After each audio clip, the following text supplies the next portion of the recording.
a prova definitiva do purgatório. Meus prezados, bom dia, boa tarde, boa noite. Meus queridos, esse tema do purgatório tem sido muito reiterado no nosso canal. Porém, como a revelação de Deus, ela vai se processando gradativamente e vai aumentando o nosso conhecimento com o passar do tempo, então trouxe-me também, da parte de Deus, uma outra informação que me chegou. E ela começa da seguinte forma: vocês não consideram que é muito grave se uma pessoa analisar a Escritura Sagrada e diminuir o tamanho dos milagres de Deus? Vocês não acham isso muito grave? Diminuir o tamanho dos milagres de Deus? Bom, se isso é grave, e pode ser considerado até uma heresia, vamos partir de alguns exemplos.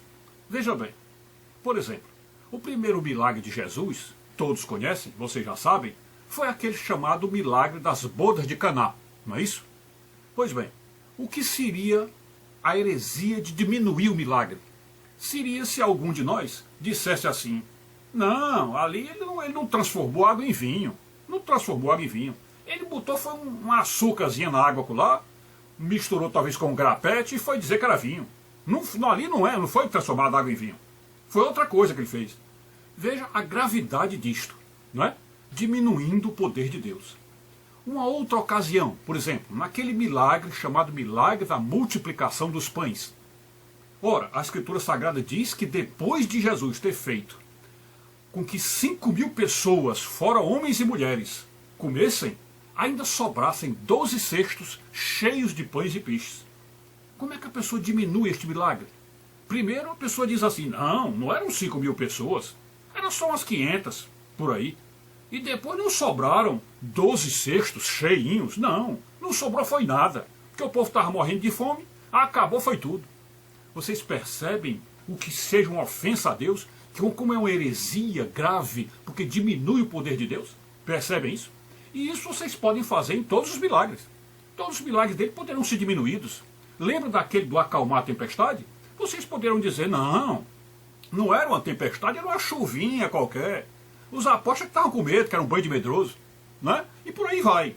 Mas tem um milagre, que é o maior de todos os milagres, que vocês vão ter que fazer esse esforço para ver que o milagre foi muito maior do que a gente pode imaginar.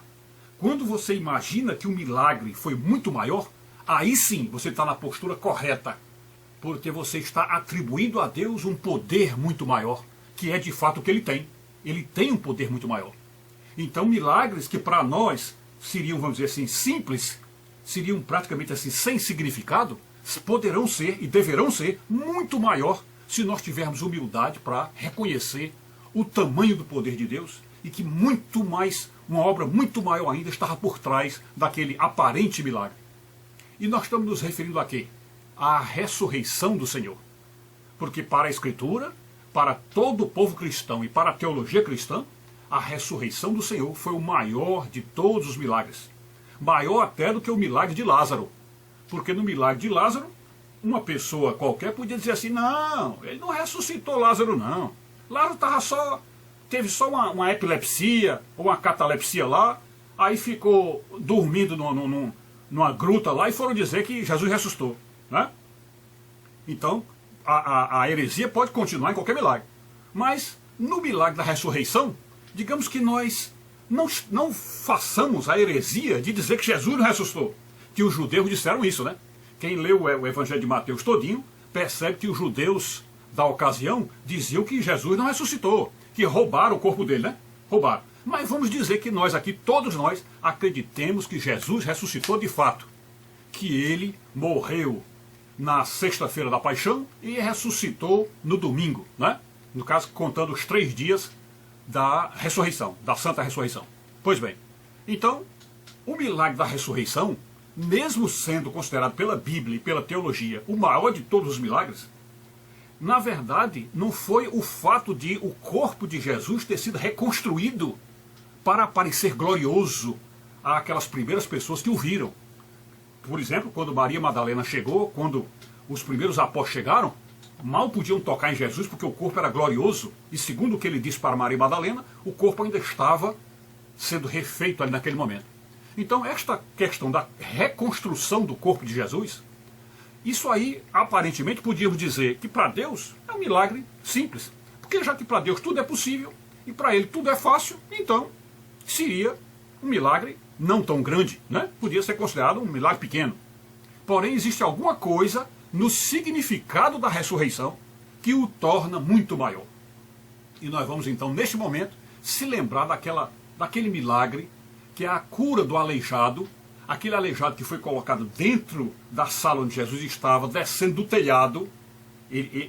Os judeus o levaram lá para cima, desceram pelo telhado, e Jesus, antes de curar, Jesus perguntou, aí está o significado da ressurreição, Jesus perguntou, vem cá, o que é que vocês acham mais fácil para mim? Eu dizer, vai, toma o teu leite e anda, que é um milagre simples de consertar as pernas do cara, é somente isso. Então o que é que vocês acham que é mais fácil para mim? Dizer assim, vai, toma o teu leite e anda, fica bom, fica curado? Ou eu dizer, perdoados estão os teus pecados? O que é mais fácil para Deus? É claro que é muito mais fácil consertar as pernas do aleijado. Evidentemente que é. Agora o perdão, se Jesus está perguntando qual dos dois é mais fácil, ou qual dos dois é mais difícil, e ele então coloca que o perdão é muito mais difícil, é por causa do nosso pecado que está a dificuldade do milagre. É no nosso pecado que está a dificuldade do milagre. E aí voltemos para a ressurreição. Onde é que está o milagre da ressurreição? O grande milagre. Bom, a ressurreição significa que ali nós fomos perdoados. É naquele ponto que está a nossa salvação. É ali, é o perdão. Então no perdão de Deus está o grande milagre da ressurreição, que com aquele milagre ele salva todos aqueles que crerem, todos aqueles que aceitarem Jesus, então estão salvos ali. Porém nós podemos ainda não estar vendo o milagre completo. Porque, como eu disse para vocês, quanto maior o milagre nós imaginarmos, quanto maior a obra que Deus fez, mais verdadeiro é o milagre.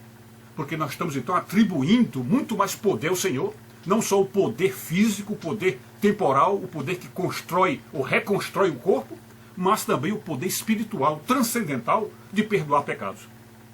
Então vamos ver aí, na história da morte e ressurreição do Senhor, algo que é muito maior e que algumas religiões e algumas denominações deixam passar e às vezes até nem creem, fazem até deboche disso. Porque o que nós vamos dizer aqui, tem uma parte do cristianismo que acredita e outra parte que não acredita. Então vejamos aí o que é que pode ser considerado então o maior de todos os milagres. Bom, se na morte de Jesus, ao morrer entregando o seu corpo ali na cruz, quando ele disse, Senhor, tudo está consumado, naquela hora que a morte entra no corpo dele, e que ele vai passar 3 dias até ressuscitar, se aquele milagre se restringir apenas a isto, ou seja, a um ser que é Deus e é homem, e este ser foi enterrado, morreu numa cruz e foi enterrado, e depois de 3 dias ressuscitou, bom, se contarmos a história só até aí, é um milagre, podemos dizer simples, um milagre fácil, porque para um Deus todo-poderoso, infinito, para quem tudo é possível, este milagre não tem lá grandes coisas, né? Porque seria só a reconstrução do corpo, como ele reconstruiu aquele cego, aliás, quando ele reconstruiu os olhos do cego, e como ele reconstruiu o aleijado que desceu pelo telhado, né? Então o que estaria mais profundo no milagre da ressurreição, além da salvação que ele deu por aqueles que creem na ressurreição? Então o que seria mais além disso? É que neste tempo que Jesus morreu, do dia em que ele morreu, da sexta-feira da paixão até o domingo, que nós contamos 3 dias, então durante esses 3 dias nós temos que fazer valer para nós aquela palavra de São Pedro que diz assim, um dia para Deus pode ser 1000 anos e 1000 anos um dia. Então nós colocamos o tempo que Jesus desceu à terra, colocamos como 3 dias, e na verdade nem chegou a ser 3 dias, mas nós colocamos como 3 dias, mas cada um desses dias pode representar para Deus 1000 anos, não é isso? Ou quem sabe, até milhões de anos? Então a nossa pergunta é esta, o que Jesus foi fazer debaixo da terra que demorou tanto tempo? O que ele foi fazer debaixo da terra que demorou tanto tempo? Observe o que foi o milagre. Lembre que para o aleijado que desceu do teto, ele disse, o que é mais fácil para mim? Construir as pernas desse homem e dizer, vai, toma o teu leite e anda? Ou dizer para ele, perdoados estão os teus pecados? Então coloquemos essa situação na morte de Jesus. O que é que seria muito mais terrível, muito mais grandioso, muito mais miraculoso, glorioso, se Deus, quando morreu na cruz, que foi enterrado, ele foi fazer uma obra após a morte. Ele foi fazer uma obra após a morte. E que obra é esta? Eu pergunto, que obra é esta? É a salvação oferecida aos mortos, nos mesmos padrões da terra. Isto é, chega para os mortos, para as almas dos desencarnados, e diz para eles, olha, se vocês se arrependerem, antes do juízo final chegar, se vocês se arrependerem, vocês poderão sair daqui e ir para o céu. Então eu estou dando a vocês uma segunda oportunidade. Agora vocês estão desencarnados. O pecado que nós cometemos, que todos vocês cometem, é dentro da alma.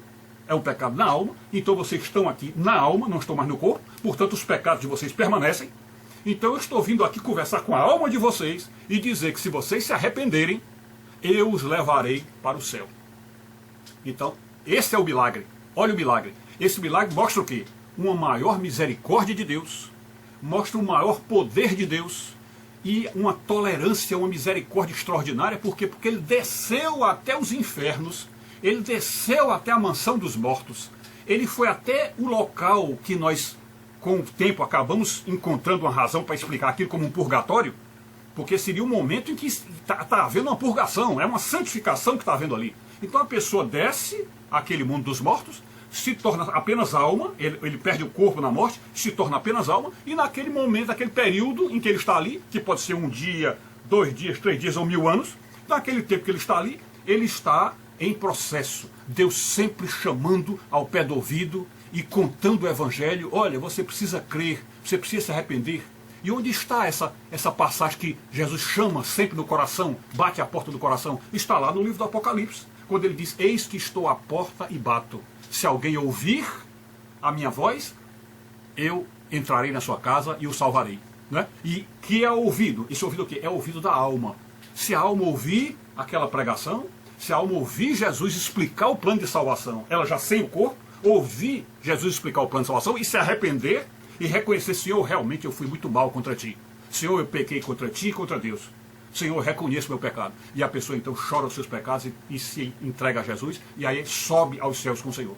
Então percebem aí que na morte e ressurreição do Senhor tem um pecado muito maior do que a mera reconstrução do corpo dele e a mera saída do túmulo. Percebem que é uma coisa muito maior? Porque aquele que crê na ressurreição do Senhor, teoricamente estaria salvo, né? Porque essa é a fé básica do cristão, é essa.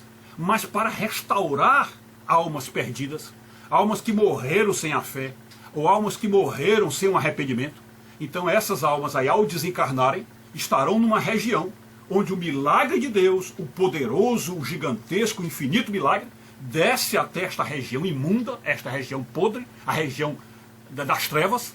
Ele desce essa região, a região das fumaças, das sombras, que lá no Salmo 23, 4 diz, ainda que eu andasse pelo vale da sombra da morte, eu não temeria mal algum, porque tu estás comigo. Então ele desce até o vale das sombras, fala ao ouvido dessas almas e diz, se vocês se arrependerem, eu levo vocês para o céu. Então aí está o portentoso, grandioso milagre da ressurreição.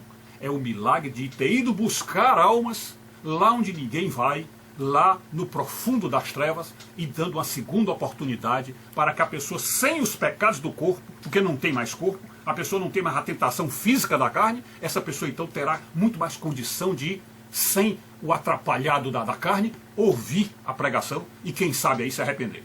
Então aí está a prova definitiva do purgatório, e que nós não podemos negar o purgatório sob pena de estarmos reduzindo os milagres do Senhor, cometendo a heresia de reduzir os milagres do Senhor e também diminuir o poder dele, diminuir a misericórdia dele, diminuir o amor dele pelas almas. Ok?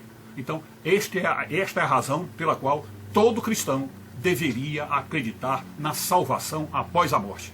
Porque o Senhor é misericordioso, o Senhor é poderoso para fazer isto. Ok? Então é isso. Fiquem com Deus, saúde e paz, tudo de bom.